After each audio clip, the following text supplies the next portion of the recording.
Hey there, Knicks fans. How you doing?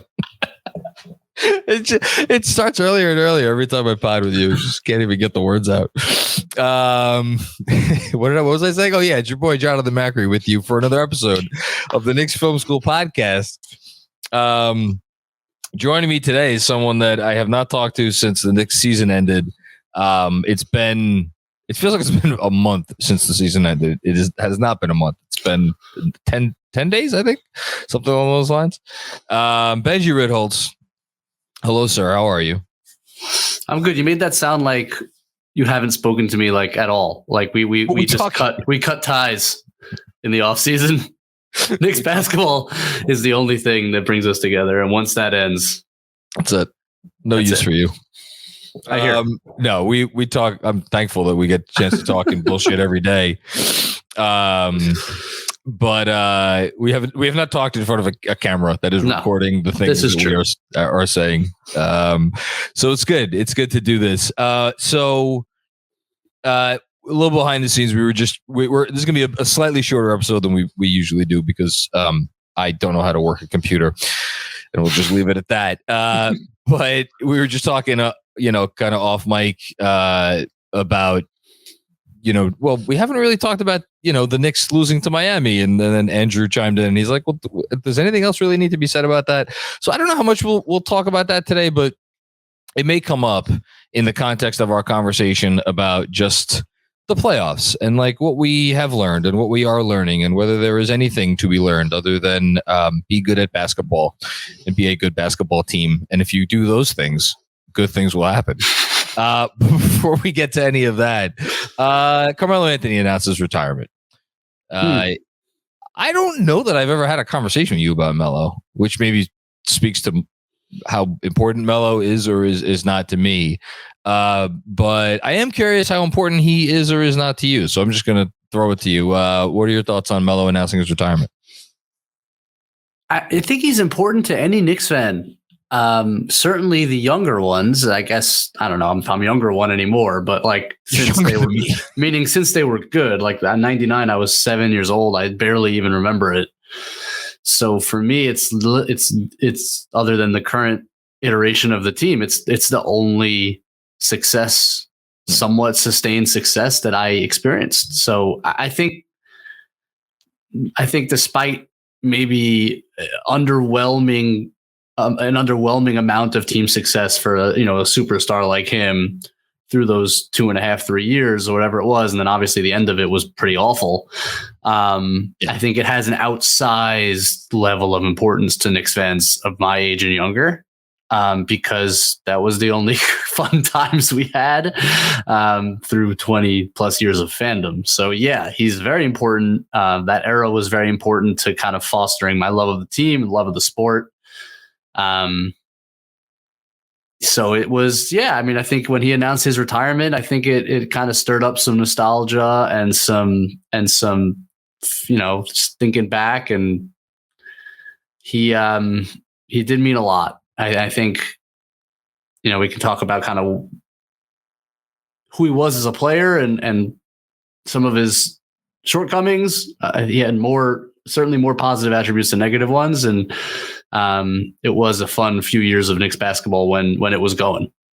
Yeah, I've been thinking about Melo a lot the last couple of days because it for a lot of different reasons, but something that has struck me is not like that. It's not the fact that people are maybe saying, "Oh, we don't, I don't think, he should have his jersey retired by the Knicks." It is the veracity with which people are arguing against it, to the point where it's like, oh, come on, you're going to retire his jersey? Then how do you do that and not have Bernard King or you're crazy for retiring the guy's jersey? The guy won one playoff series in his time here. And like this, it's incredible that there's that level of, it really does border on like hatred, for a player that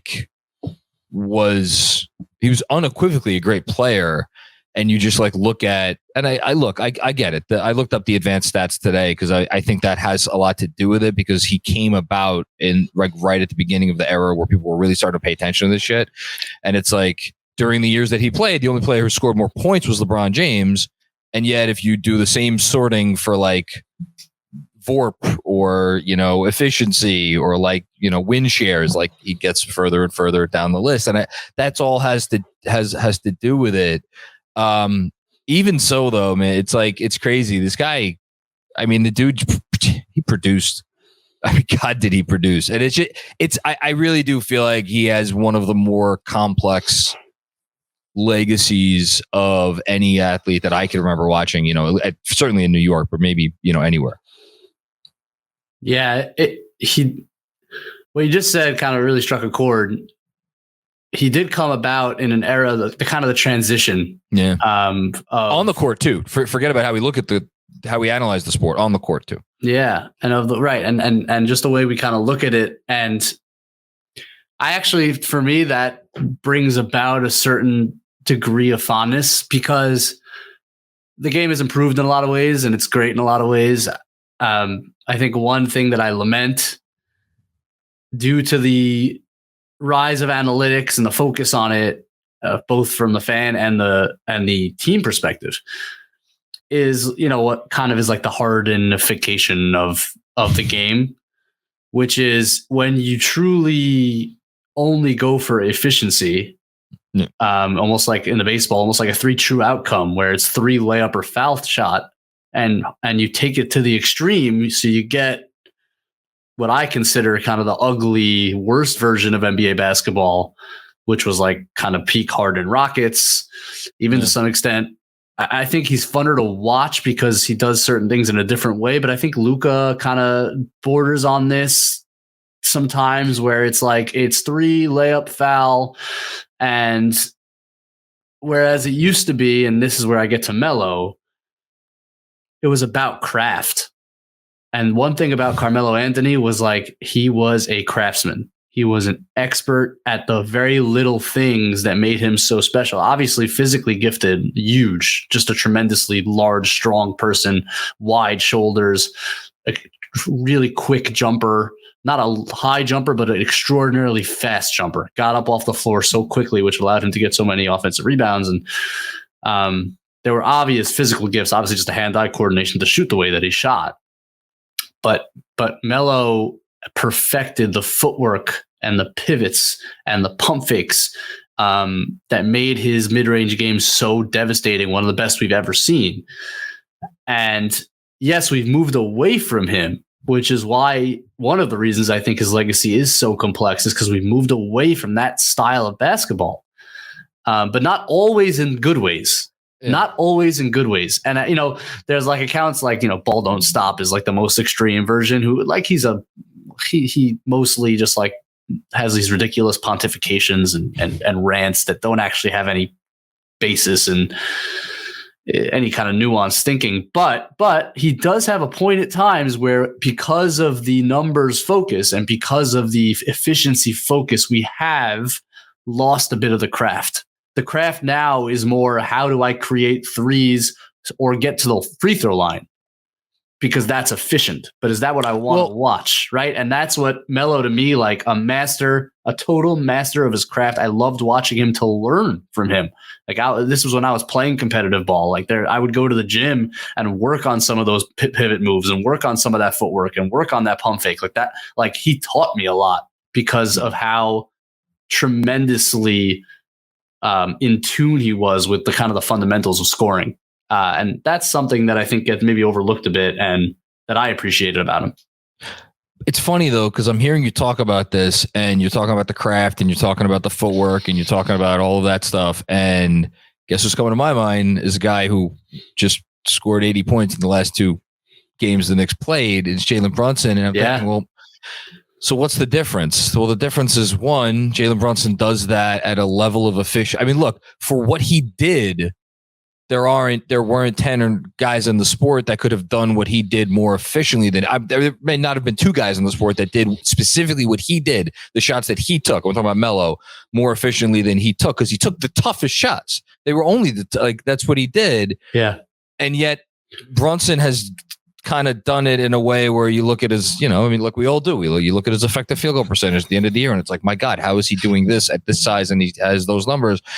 And then there's the part of it where you look up and he's like, no, he's not Chris Paul. He's not Steve Nash, but it's 6 assists, 7 assists, 8 assists. He always seems to make the right play. And then you look at Melo, and the efficiency numbers were, a little lower than some of his peers. Again, as Andrew said to me when I was doing the live stream, who is he passing to? That's a fair thing. And it's side by side with that, the assist numbers. I mean, again, I think it's unfair that he came about in the same draft as LeBron James and had to measure himself unfairly against LeBron James for all those years. But like, LeBron James is going to retire with, 12,000 career assists, whatever it is. And Carmelo's like a quarter of that, or whatever the number is. It's just, like you say, there's nuance to, I think, the game. There's nuance to the discussion about this player. It's just, he's a fascinating player to me. That's all. It's just, he's a fascinating player. The efficiency numbers, I haven't done the statistical deep dive. I don't, it's just, going back 10 years looking at the stats, just not something that I've done in the last few days since he announced his retirement. I will, at least I think he led many very efficient offenses. I mean, I think, if I recall. Yes, absolutely. And so, and I think both in Denver and New York. And to me, it speaks to, there's more, even when you look at efficiency, there's nuance, right? Because yes, what kind of threat he provided on a nightly basis, and the amount of attention that he got throughout the league. I mean, his sheer presence and threat created good offense for his teams, even not his direct assists. And you obviously look at the 2013 team and how that 2012-13 team and how that whole ecosystem operated. It was basically, at its heart, it was dump the ball to Melo, wait for that double or drive into help. And then it was the swing around the 3-point line. Now, it might not have been his initial swing that got the shot, but how many, right? You could picture it in your mind, right? Copeland to Kidd to Felton for 3, like all, how many times do we see it? And so, yes, his shooting numbers were not that efficient, I think. And it's fair to criticize that. But I do think he was such a constant force and threat to a defense, and the amount of attention that he constantly drew, like that's why his offenses, when he was at his peak, were always very good, even when his shooting numbers themselves weren't necessarily elite. Yeah, it's he's a guy that I feel like as a shot maker, Kobe, T-Mac, you want to put Durant in that I'm just thinking guys over the last 20, 30 years, but Durant goes in that conversation.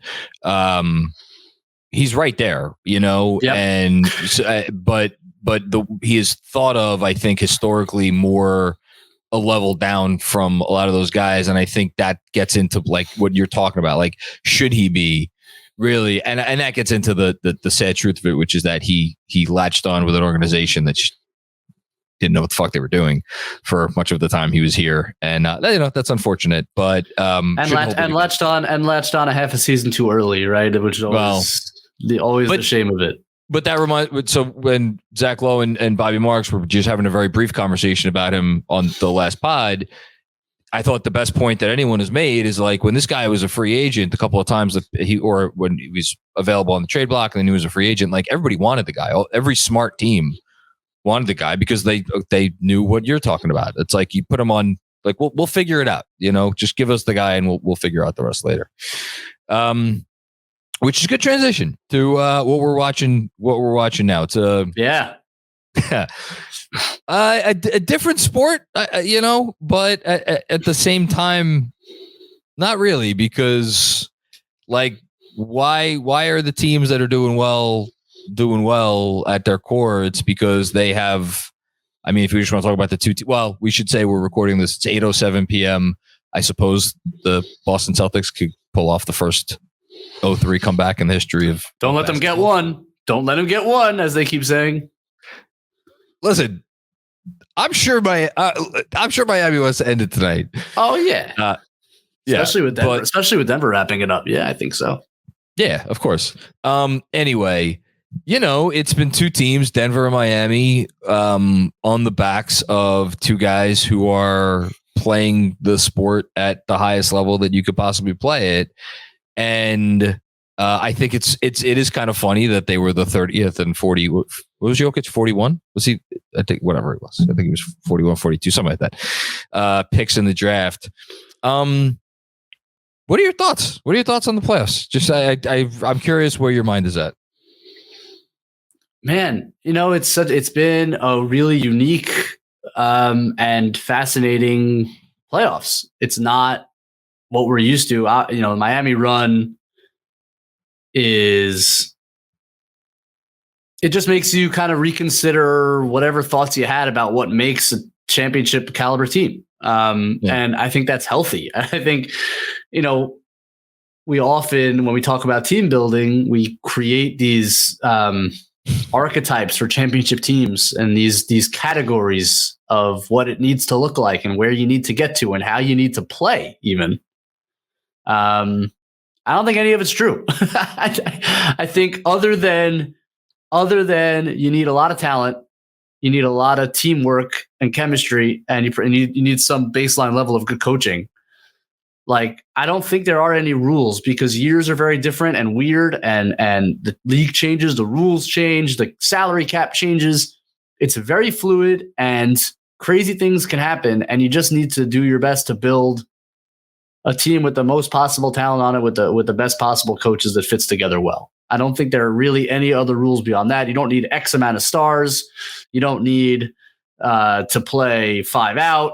Like, there are no rules. Just build a team that is coherent, that makes sense, and that has the most talent that you can put on it, and give yourself a shot. I think that's, I don't know. It's opened my mind. I don't know how you think about it, but I think it's just really fascinating. I think about it first of all, I think the most important thing that you said is the thing you kind of threw in at the end. I'm not suggesting that you don't see the value in this, but you threw it in at the end, which is the fit. And when I've watched Miami, it's almost like, okay, this analogy is going to be a stretch. I'm sitting here and I could see across from me my daughter's little box of blocks. And it's one of these things where it's all different shapes blocks. There's squares, there's triangles, there's octagons, all kinds of craziness. And that box of blocks fits in just such that everything has its proper place. There is no wasted space. Yeah. There is nothing unnecessary about it. There is nothing doesn't fit. And you watch Miami, are they the most talented team? God, no. I don't know. Is Miami one of the most 10 talented teams in the league this year? I mean, and that gets into a whole conversation like, what is talent? But they fit so perfectly with what they've been able to do. And as you've been pointing out recently with the whole Tyler Hero discussion, the fact that all these guys who couldn't hit the far side of a barn for 82 games are suddenly hitting everything matters quite a bit. Yeah. That's a huge component of it, which it's the shooting stupid. I want to come back to that for a sec, but and then there's the coaching, because it's yes, they seem to fit, but they didn't fit the way they seem to fit by accident. That's all part of a plan, and it's part of an ecosystem that had to be designed. And it really does. It has opened my eyes up too. But at the end of the day, you have to have the engine. And I think the engine could look different. I think you could have a 2-headed engine. You could have a 3-headed engine. You could have a 4-headed. I mean, you could have the Pistons in 2004. More and more, I think maybe that team is less of an anomaly than has been made out to be. It's just they spread out the top tier talent across several players. However you do it, you need to have the engine. If it's I don't know cars, but 1, 2, 3, 4 cylinders, right? Engines have cylinders. Do you know it, Benjy? Why are you asking me that question? Oh my God. Okay. I thought maybe you knew. I'm glad that you are as ignorant about this. Is this why you bring me on the podcast? You get the point. The point is that Miami. I did just see Fast 10 a couple days ago. And yet I still remain uneducated about cars. That lets you know that the Fast franchise is not doing its job. If that exactly if right. The franchise doesn't teach you about cars, what is it doing? It was always meant to be educational. Seriously, they're really dropping the ball there. Anyway, you could do it in different ways. You could even argue that for as transcendent as Steph Curry is, and like obviously he is the thing that makes that go.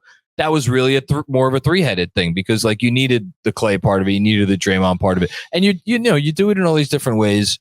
But you do need the talent at the top, and then you do need the ecosystem under it. And I think what you just said is so smart because you can build it so many different ways. And yeah, I think that is the takeaway.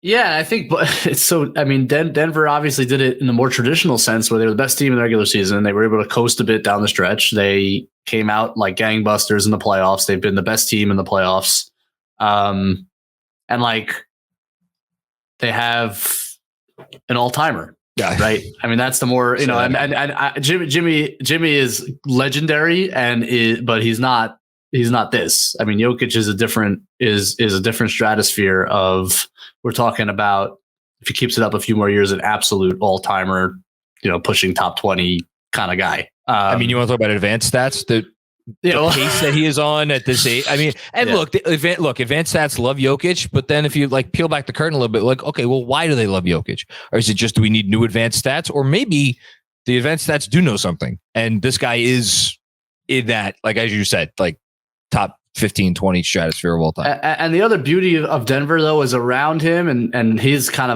anomaly. He is an anomaly in the sense of where he came from and how low in the draft he was selected, and to be this good is unprecedented from that position. But in terms of just how the team is built, but then they patiently built this thing, and they have surrounded him with their own draft picks and some surrounding, some free agents, some really smart, targeted free agent signings in a market that you're not going to get the big free agents, I don't think. And it's a beautifully constructed team. I don't know about you. Watching that game last, I had that was one of the most like pure, wonderful experiences I've had watching a basketball game.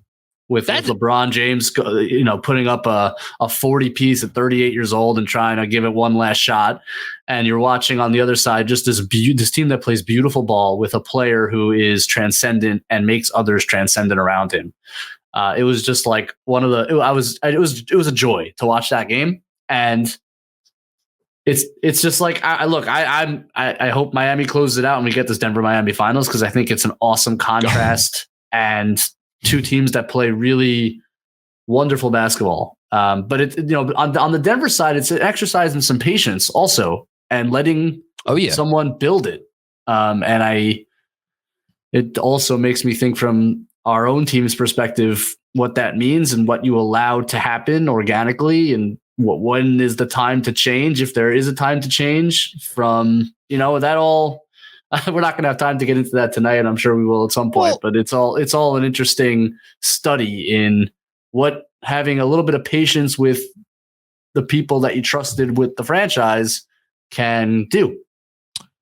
So what I was going to say when you talk about the series and the game, I think that it's going to look, NBA history will mark it down as a sweep because it's a sweep. But like in terms of it was as fun and entertaining a 4-0 sweep, obviously, as you're ever going to see. The patience thing is interesting, and I think that is, look, there are examples of teams that have not had patience where clearly patience was warranted, both from you could say from a coaching perspective, from a front office perspective, from a, making rash trades and things of that. Like, look, the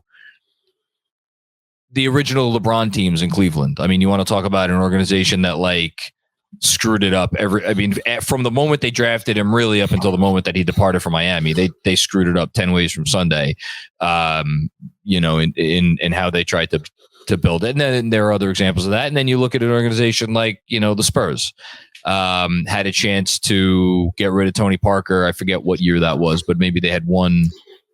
They had won in 99. They beat us in 99, but I think it was before their second championship, right?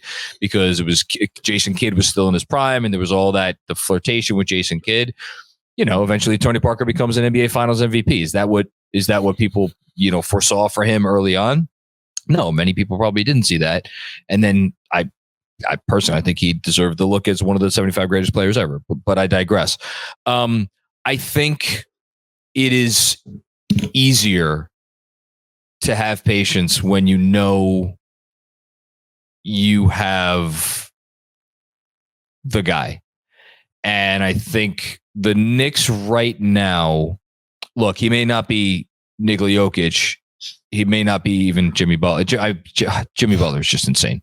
But Jalen Brunson, is he a guy or is he the guy? And I after what we just witnessed in terms of, this playoffs, like, do I think you could just surround Jalen Brunson with a bunch of role players and that's going to be enough? Like, no, I don't think that. I think that he is first of all, he's a small man. And I think that it takes a toll on him to do what he does in a way that it might not take a toll on a guy like Jokic or even Jimmy Butler, who's built like a brick shit house. So I think that part of it factors in, but I really do think, and this is the part that we really haven't talked about, and I just want to get your perspective and then we'll get out of here. Like, how big of a takeaway is it for you in this larger team building conversation we're having that we just saw what we saw from Jalen Brunson? Oh, it's everything. I mean,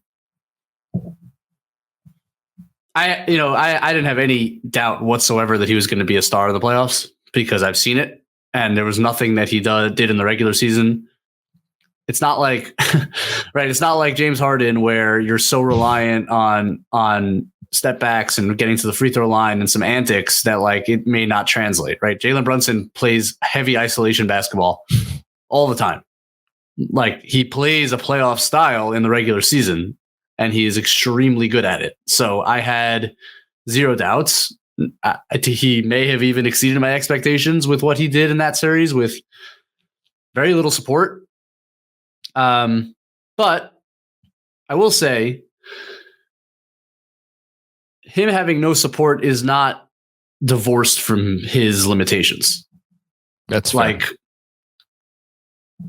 what makes Jokic different, and so a lot of things. That's a stupid intro to a sentence. Obviously, a lot of things make Jokic different, but like what in terms of this contrast. You could put the same role players around and the Miami plays that same defense that they played, and Jokic is finding corner shooters with ease that are being abandoned. Now, the Knicks, they weren't making shots, but they weren't getting necessarily the best shots all the time for their best shooters. And Brunson he gets in his isolation zone. He's a certain size, and the best shot you're going to get sometimes is Jalen Brunson pull up, which is a really good shot. But that's the level that he's not quite at, which is I'm also simultaneously making all of my teammates better all the time. Now, that again is reserved for the very best players in basketball, like the top 5-6 players in the game that do that consistently. That he's not quite there. Now, is he, I think, like a solidified as like the top 20 guy? Yeah. To show me another guy who could put on that performance in the second round of the playoffs against that defense. He's that good. He's that special. He is, if not the guy, he could be 1A, but like he is that good. And I think both things are true. I think he solidified himself as that guy that you build around. And I think that's for sure the case. And I also think it showed you maybe where the difference is between that and then the guy like Jokic and even Jimmy to some extent, or in a different way.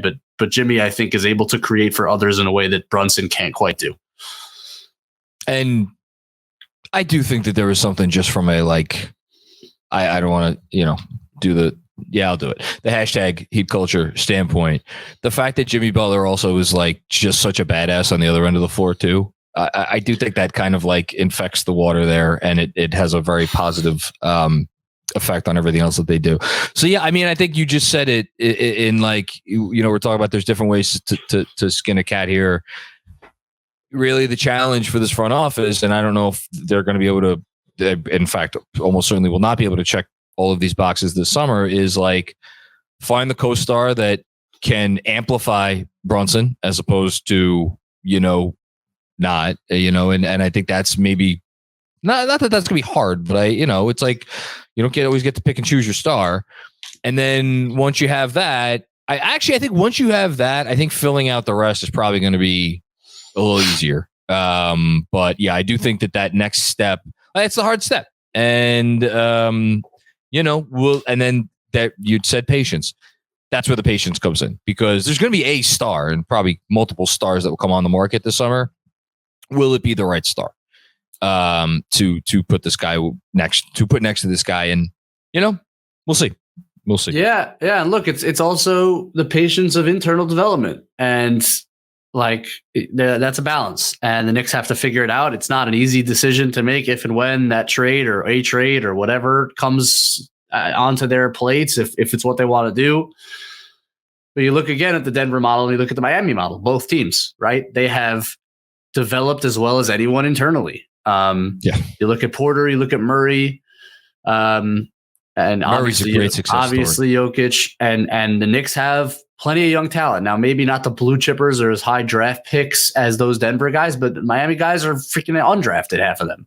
And again, they're playing key roles in a likely finals bound team. So there's no one way to do it. I think the Knicks, the luxury the Knicks have is that there are probably multiple ways they can find it. It's about not making the wrong decision if it comes, because that could derail your process. Because right now, there are a lot of avenues open to this team, and there really aren't any. Staying put is not a bad option right now.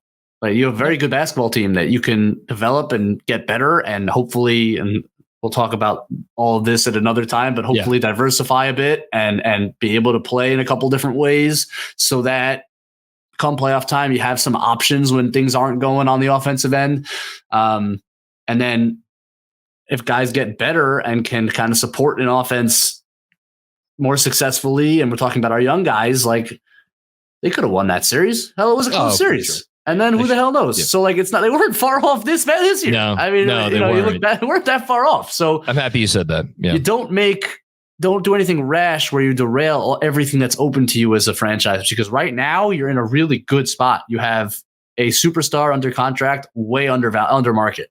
You have a lot of good young pieces out there that you can either develop internally or move at some point. So like, it's just about being patient, jumping on the right opportunity if and when it arises. Don't make the wrong decision. I think that's the offseason. That's for me the offseason fear going forward here this summer, is like, don't do something stupid that derails a good thing that you have going. And to bring it full circle and talk about a 10-year anniversary that I don't want to celebrate. Don't trade for Andrea Bargnani.